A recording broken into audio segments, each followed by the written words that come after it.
Et salut. Voilà une petite vidéo aujourd'hui qui risque de pas être très commode à faire, mais que je vais essayer de vous faire le mieux possible. J'ai investi dans une petite application sur ma montre connectée. On est évidemment tous des fans de choses connectées, puisqu'on a une voiture connectée avec tout ce qui va avec, évidemment. Une application sur smartphone, que ce soit Android ou plateforme Apple. On entend beaucoup parler des iPhones et plateforme Apple et tout ça. Et c'est vrai que bon, il y a aussi le côté Android, voilà. Donc moi, j'ai connu un petit peu les deux, mais je suis, alors je sais pas, peut-être passer du côté obscur de la force pour certains, mais je serais plutôt d'avis que je suis plus du côté obscur de la force. Mais bon, chacun le choisira comme il le souhaite. Et donc je voulais vous présenter cette petite application que j'ai récupérée dernièrement. Voilà, qui, alors ne nous cachons pas, ne nous volons pas la face, s'appelle donc Drive Electric for Tesla, qui a un coût, elle a un coût de 8,50 €. Mais voilà, moi je l'ai trouvée assez intéressante et du coup je voulais vous la présenter parce qu'en fait, voilà, j'ai découvert que il y avait pas mal de choses intéressantes dans cette application qui faisait que ça m'a tenté. Donc voilà, je l'ai téléchargé hier, je l'ai un petit peu testé aujourd'hui. Et voilà, donc je voulais vous la présenter.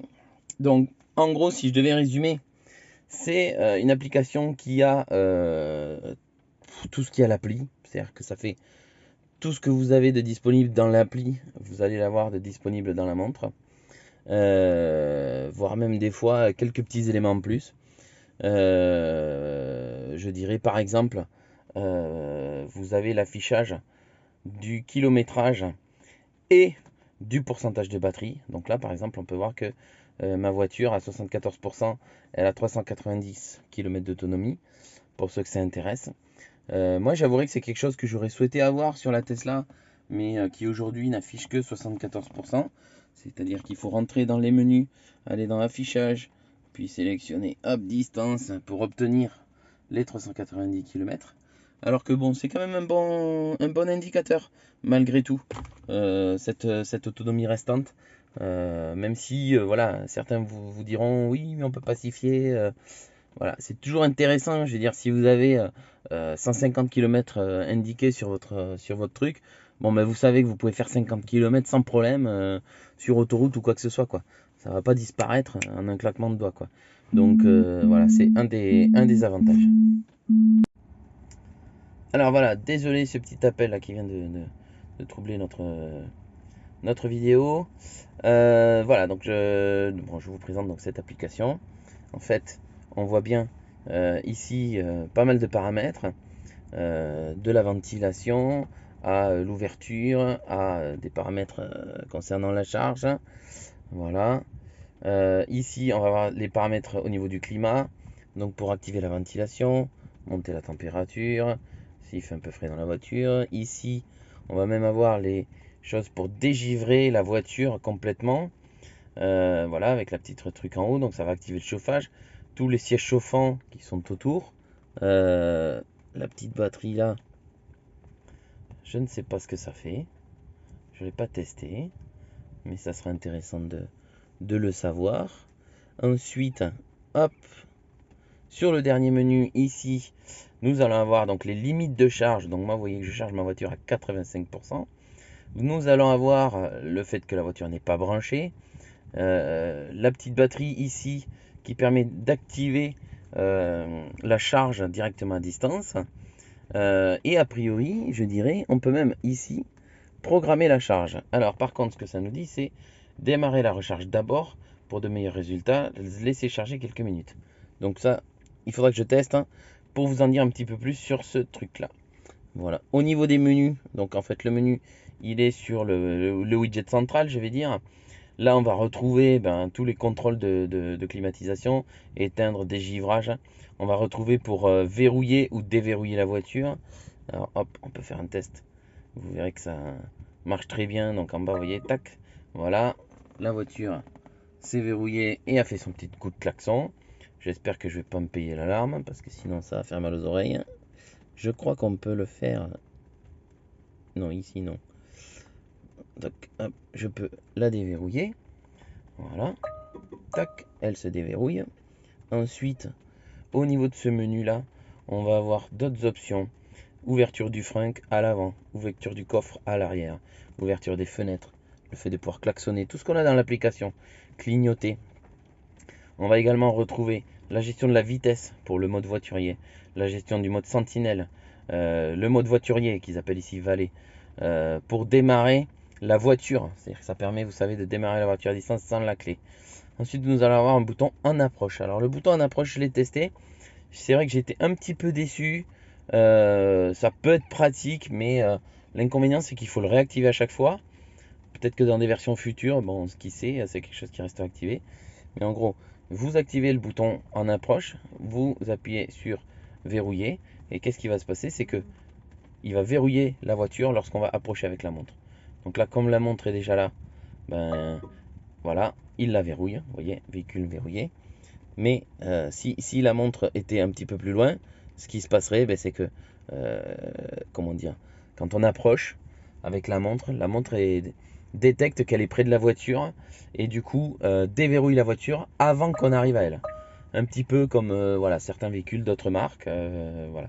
On n'est pas du tout dans un modèle où la voiture détecte la montre pour s'ouvrir, mais dans un modèle où voilà, c'est la montre qui a détecté qu'elle était proche de la voiture et à travers l'appli ouvre la voiture.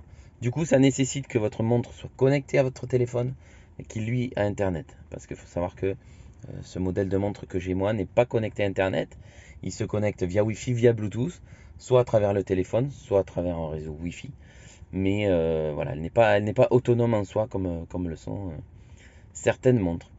Voilà, je voulais vous montrer ça. Alors après, il y a quand même vachement d'options supplémentaires ailleurs, hein, au niveau de la configuration du véhicule, au niveau de choses comme ça.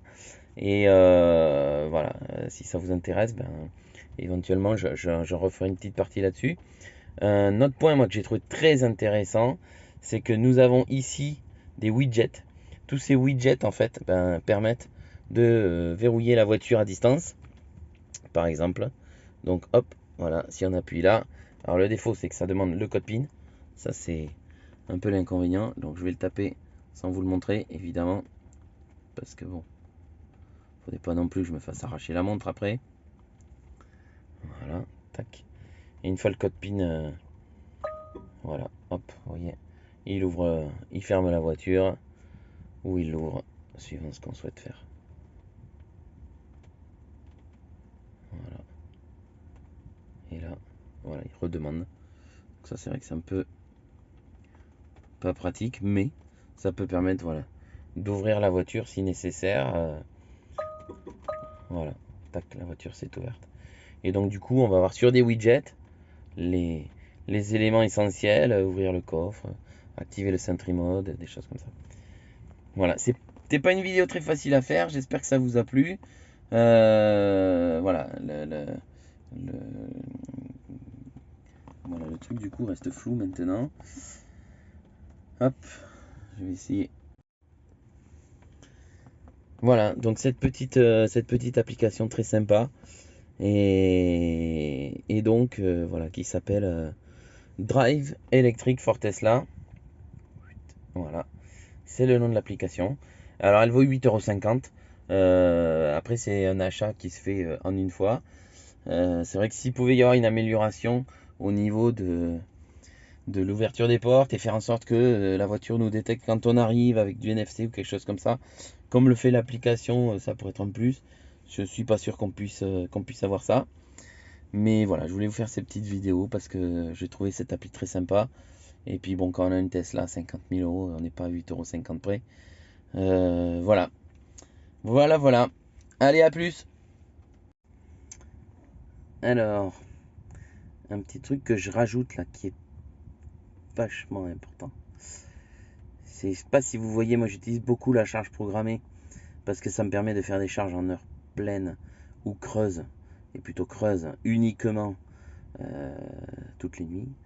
Mais je savais pas trop à quelle heure démarrer la charge de la batterie. Et je vois que là, ma montre et cette application, indique le début de la charge.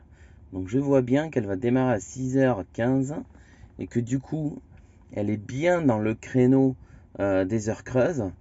Et ça, c'est une information très très chouette. Parce qu'en fait, la voiture ne vous indique que l'heure à laquelle vous souhaitez que ça termine. C'est-à-dire en gros, quand se terminent vos heures creuses. Et après, elle va démarrer pour faire en sorte d'être à 85% à ce moment-là. Or là, vous voyez que du coup, elle m'indique qu'il faudra qu'elle démarre cette nuit, à cette heure-là, à 6h, pour pouvoir me faire la charge. Donc ça, c'est une information très très importante parce que du coup, ça me permettra de savoir si elle va démarrer en heure creuse ou elle va pas démarrer en heure creuse. Un autre petit point, du coup, là, tant que j'y suis, c'est que si vous appuyez sur la petite batterie, et bien vous faites démarrer la charge en fait. Du coup, la charge de la voiture va partir à condition qu'il arrive à capter. C'est quoi? C'est la montre qui capte pas ou c'est le téléphone? Ah si, c'est bon. Donc il fait démarrer la charge. Voilà. Du coup, on a aussi des informations intéressantes là-haut. Vous voyez que on va monter à 230 volts avec du 32 ampères. Voilà. Et du coup, elle nous indique qu'elle est en charge. Voilà. On va même avoir un petit graphe ici. Si j'arrive à l'afficher. Tac. Et ce graphe va vous indiquer quelle énergie a été apportée et évaluer la distance qu'on peut faire avec la recharge en question. Voilà. Et ensuite, on va avoir ici un paramètre. Il l'a pris. Pour planifier. Mais voilà, ils disent utiliser à vos propres risques parce qu'en fait, de ce que j'en ai lu, la charge est lancée par la montre, mais elle est lancée si la montre capte, si la voiture capte. Voilà, c'est un petit peu différent de ce que fait la voiture toute seule. La voiture toute seule, si vous lui avez dit de charger, ben, elle sait qu'il faut qu'elle charge à telle heure, elle va charger à telle heure. Là, ben, il faut que votre montre elle soit connectée à votre téléphone, il faut que votre téléphone ait internet. Voilà, c'est vraiment une charge qui est programmée mais par la montre. Donc il faut être très prudent sur cette utilisation. Ici du coup, on va avoir des petits voyants au vert. Voilà, le petit voyant de charge, vous voyez, qui est apparu au vert. Et voilà, il nous dit, il reste 1h20 pour atteindre les 85% de charge. Et voilà, à plus!